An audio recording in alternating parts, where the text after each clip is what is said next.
I'm going to be talking about sexual assault in this episode again.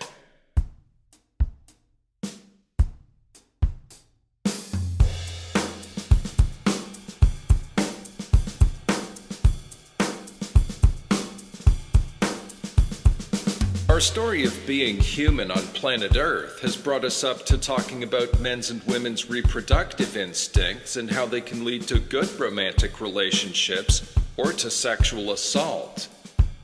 That brings us to something that can seem like a gray area in between. Date rape and spousal rape and things like that. When women say no to sex, they mean it 100%. But some men feel like they're supposed to be exempt from it. Some rapists rape women because they want to inflict as much emotional suffering on them as they can. But many others rape because they want to have sex so much that they don't care or don't even believe that their victims don't want to have sex.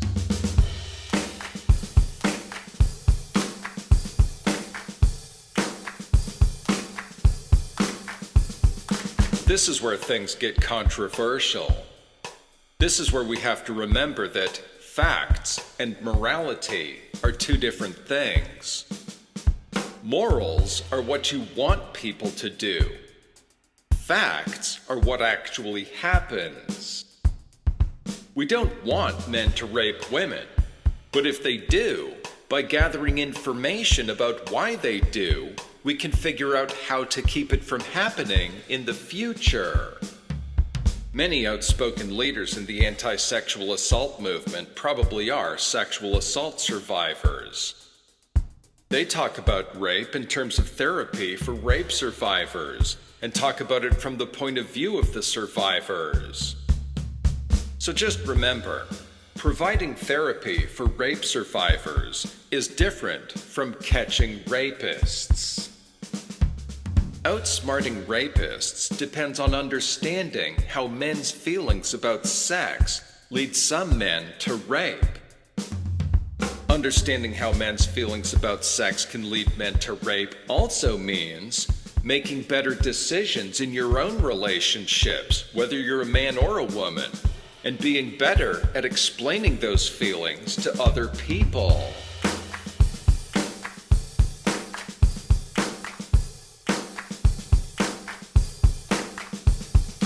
Outsmarting rapists depends on understanding how men's feelings about sex lead some men to rape.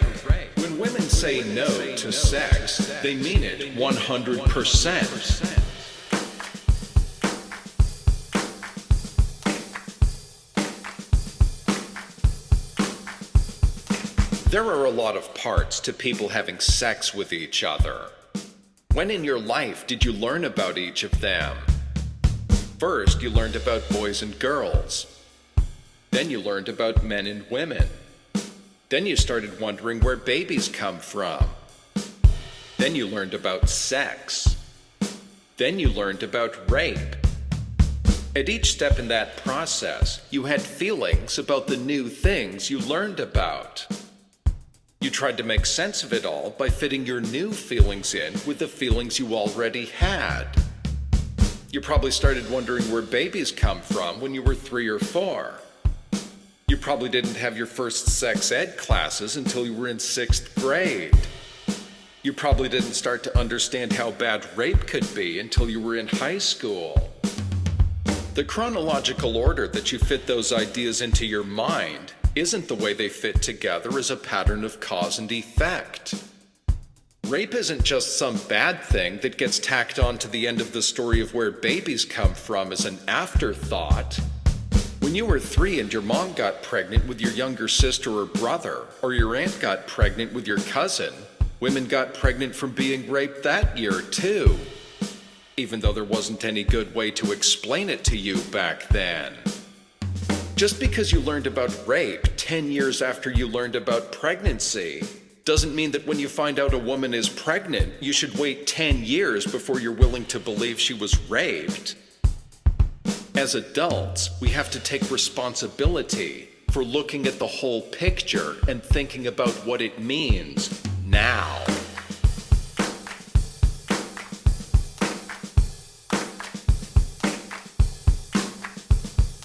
When people started the sexual revolution, what did they want people to learn from it? It was a revolution against the idea that the only right ways for people to have sex were ones that religious leaders approved of, and for the idea that there are different ways and different reasons people can have sex, and many of them can be positive. People like the feeling of having sex. We use our intelligence to think of different ways to have sex. When married people who want to have a baby but aren't trying to have one right now have sex, they're using the feeling of having sex to communicate to each other the feeling of wanting to have a baby. When people who aren't trying to have a baby together at all have sex, they're using the feeling of having sex to communicate to each other that they want each other to feel that good anyway. People have found a lot of ways to make those feelings happen.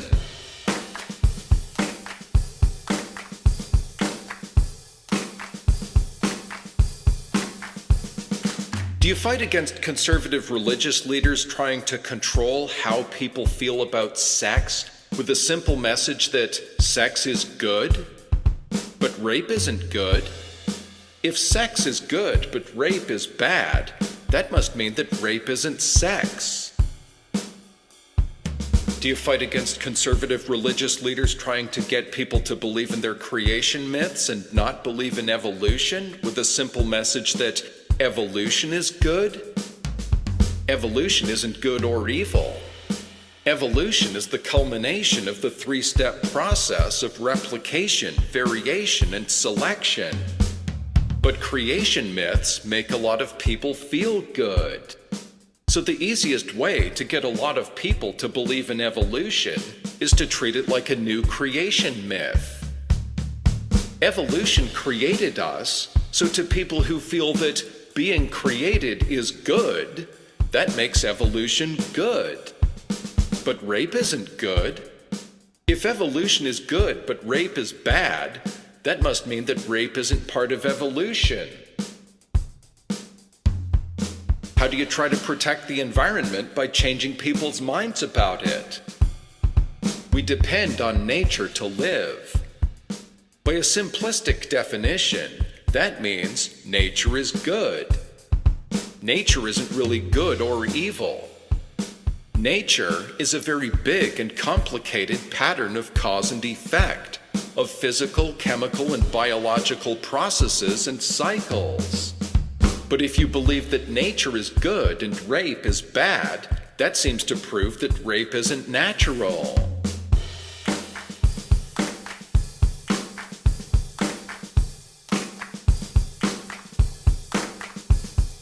This kind of reasoning fits very well with therapy for rape survivors.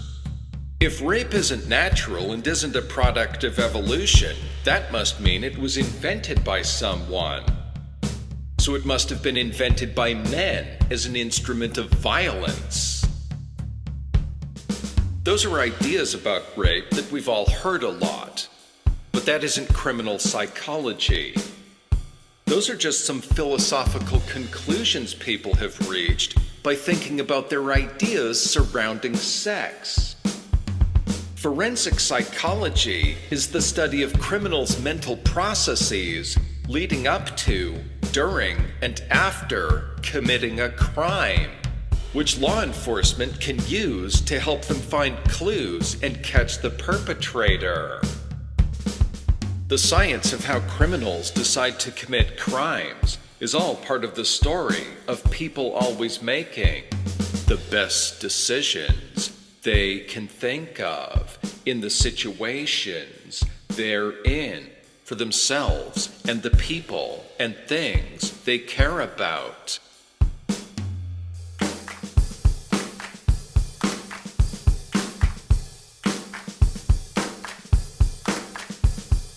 Outsmarting rapists depends on understanding how men's feelings about sex lead some men to rape. When women say no to sex, they mean it 100%.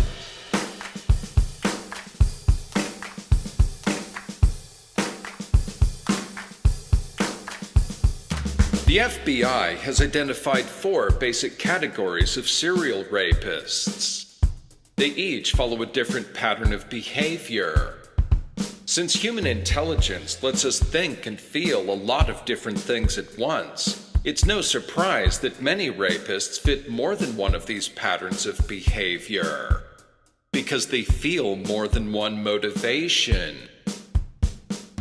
The FBI assists local law enforcement in catching rare types of criminals. Serial murderers, serial rapists, terrorists, and some others are so uncommon, most law enforcement personnel never encounter them even once in their careers. That gives those criminals an advantage in getting away with their crimes if no one in a local law enforcement agency has any experience in trying to catch this type of criminal. So when the FBI talks about catching rapists, they talk about catching serial rapists. But really, the main difference between a man who rapes 1 woman and a man who rapes 3 women is that the second one puts more thought into how to act upon the same basic feelings and keep getting away with it. If you read books about forensic psychology, you have to translate to evolutionary psychology. The people who pioneered those fields had different reasons for pioneering them. The goal of evolutionary psychology is to identify the origins of our thoughts, feelings, and decisions. The goal of forensic psychology is to discover the patterns of behavior of criminals in order to catch them.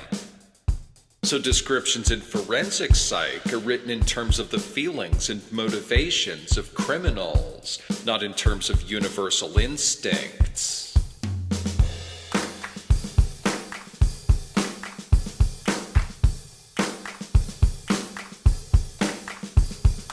Reassurance-seeking rapists use rape as a substitute for a good relationship. This kind of serial rapist goes out to rape when something in their lives turns out badly for them and they want to have sex to make themselves feel better. They might be single, or they might be in a relationship that doesn't give them the kind of sex they want. They can sincerely believe that they're having a good relationship with their victim. They can be genuinely concerned about their victims and fantasize that they're having consensual sex. They can even be affectionate to their victims while they're raping them. Sometimes they get so carried away with their fantasies that they tell their victims their names and phone numbers and tell them to call them the next time they want to have sex. Obviously, the ones who get that carried away with their fantasies are easy to catch. This is the most common type of rapist by far.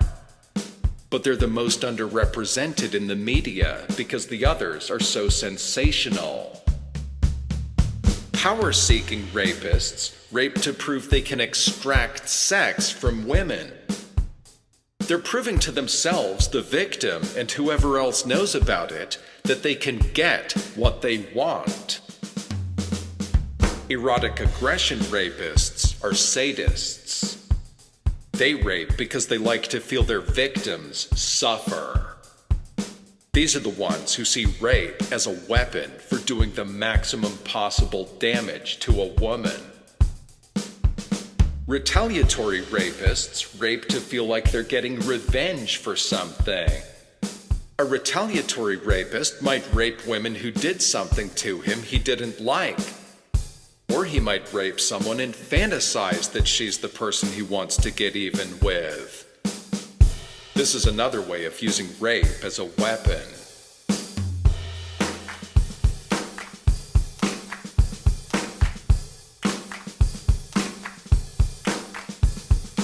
If we run through the motivations level of the web of human behavior, we can see that each of these has a different motivation. Reassurance-seeking rapists want sex. Power-seeking rapists have a social motivation because they mainly want to create a certain type of relationship with someone. Erotic aggression rapists can be motivated by self-gratification if they rape for pleasure with no goal beyond feeling the woman suffer. Or they could think of it as self-actualization, self-fulfillment, or fulfillment of self-fulfillment, if they think of making women suffer as a step along the path to living their best life.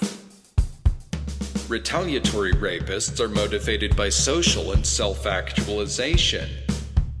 They're doing something to another person because they feel that by getting even with someone, they're overcoming an obstacle to their goals in life.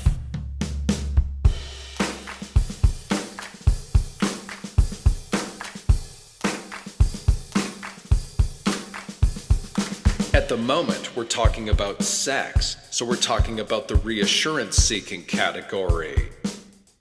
Since the FBI focuses on catching serial rapists, they describe this category in terms of serial rapists. But if we broaden that to men who only commit 1 or 2 rapes, since 3 is the threshold for being categorized as a serial rapist, we can see how the description could apply to them too. He isn't having the kind of sex he wants, and he sees what he thinks is an opportunity to have the kind of sex he wants, so he takes the opportunity, regardless of the fact that the woman didn't consent to it. This is where we really see the conflicting points of view between men and women. Since men reproduce by shooting sperm cells at egg cells, sexual availability is attractive to us.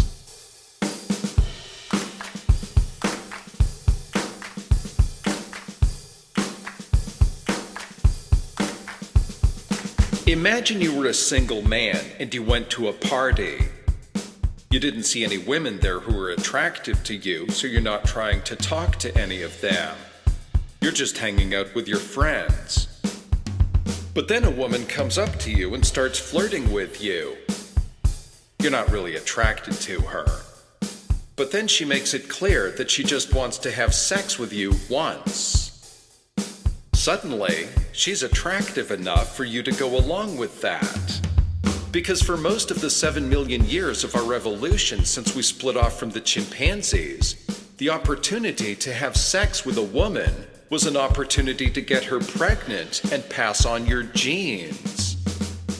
Even though you wouldn't be getting her pregnant, you get to feel like you could be getting her pregnant. And that's why having sex makes you feel like your life is going in the right direction.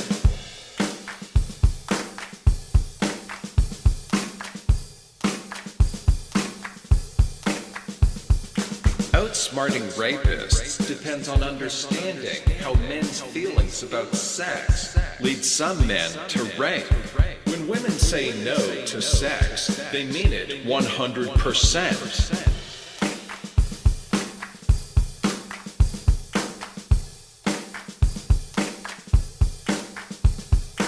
Now imagine something else. You've been dating a woman for a few weeks. You think you're probably going to start having sex soon. She comes over to your house and the two of you are hanging out in your bedroom. You're sitting on the edge of your bed and you start making out. You're ready to have sex with her and you're sure she's ready to have sex with you. But then something happens. She pushes you away, gets up and says, "No, sorry, I don't want to do this." What should you do? This has a lot in common with sexual availability. We could call this sexual opportunity. Why is consent so hard for men to understand sometimes? When it comes to sex, the word no is only supposed to have one meaning. A woman who isn't capable of saying no isn't capable of saying yes either. Is the word no really supposed to apply to you? Or does she mean that she doesn't want what she thinks is happening, but really what you want to do is going to be a lot better for her than that? She doesn't realize it now, but she will if you show her. Women have higher standards on sexual partners than men do, so it's easier for women to think of no as meaning 100% no. Men think about cost-to-benefit ratios differently. You've been working up to this moment for weeks, and now you're minutes away from feeling like you're getting her pregnant. 3 seconds ago, everything felt like it was going perfectly. Now something changed. But how long is it going to take for it to sink in? Now she's walking away from you, and she's talking as if she isn't coming back. Now your perfect plan, not counting that one thing that happened 3 seconds ago that you don't have time to figure out, has a deadline on it. If you don't start having sex with her in the next 10 seconds, she's going to walk out the door and this opportunity will be gone. If the one thing you care about most is feeling like you're getting her pregnant, what choice do you have? So you grab her by the arm and pull her back to the bed. At this point, her no hasn't sunk in for you. You want to have sex with her so much that you feel that's the same thing as her wanting to have sex with you. She says no again and tries to pull away from you. Does it sink in this time? Or are you convinced that she doesn't really understand what she's talking about? Because if the two of you have sex, it'll be so good that she'll understand why you wanted to have sex with her so badly. Does her saying no ever sink in with you?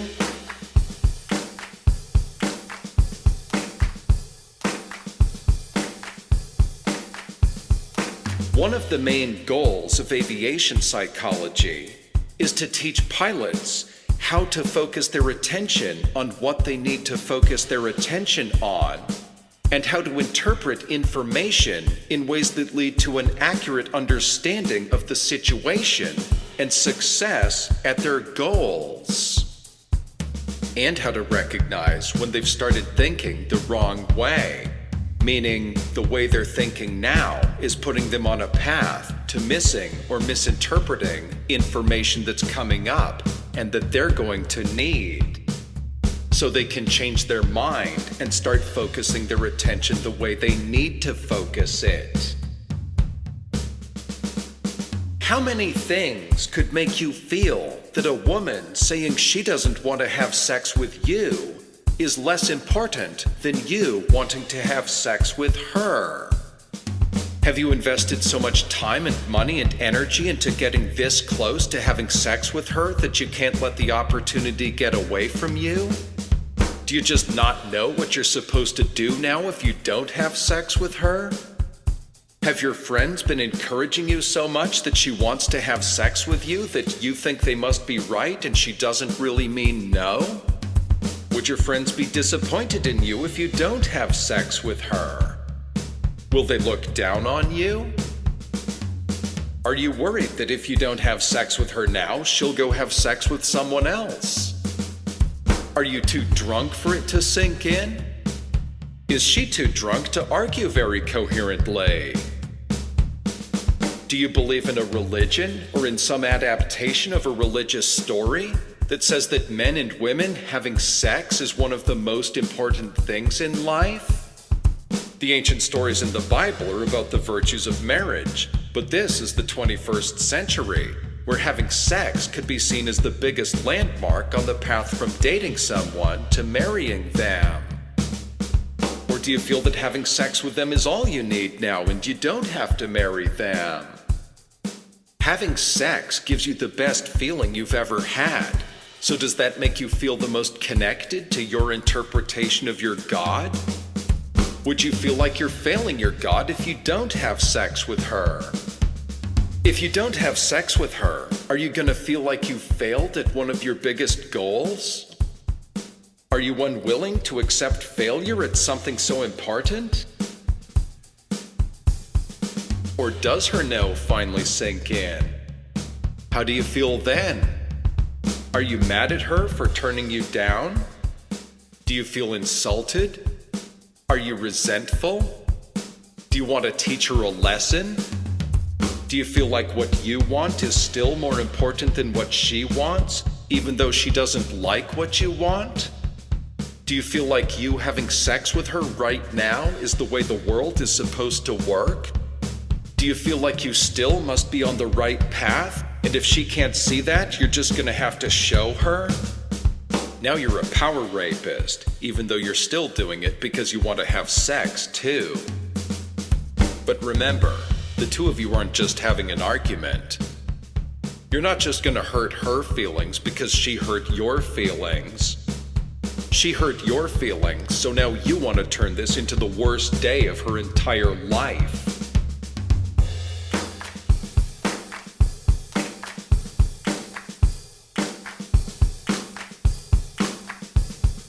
Outsmarting rapists depends on understanding how men's feelings about sex lead some men to rape. When women say no to sex, they mean it 100%. John Douglas was an FBI agent, and he helped to pioneer the science of forensic psychology. He's written at least a dozen books about it. Some, like The Anatomy of Motive, are about his discoveries. Others, like Mindhunter, are about how he made them. Others, like Law and Disorder, are about how he's used forensic psychology to help catch criminals.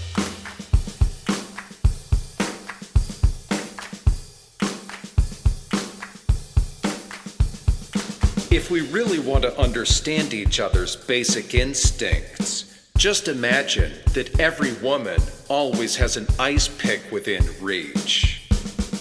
When she says she doesn't want to have sex, if you don't stop doing what you're doing right away and agree with her that you shouldn't have sex, she's gonna stab you right through your skull.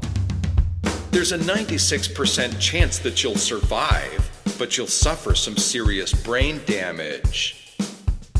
You're gonna spend months, or maybe years, or maybe the rest of your life feeling like there were important things you wanted to do in life, but you just can't focus your attention on doing them anymore.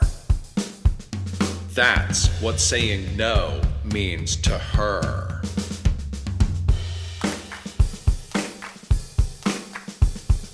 When women say no to sex, they mean it 100%. Outsmarting rapists depends on understanding how men's feelings about sex lead some men to rape. When women say no to sex, they mean it 100%. This is Ezra Neeson.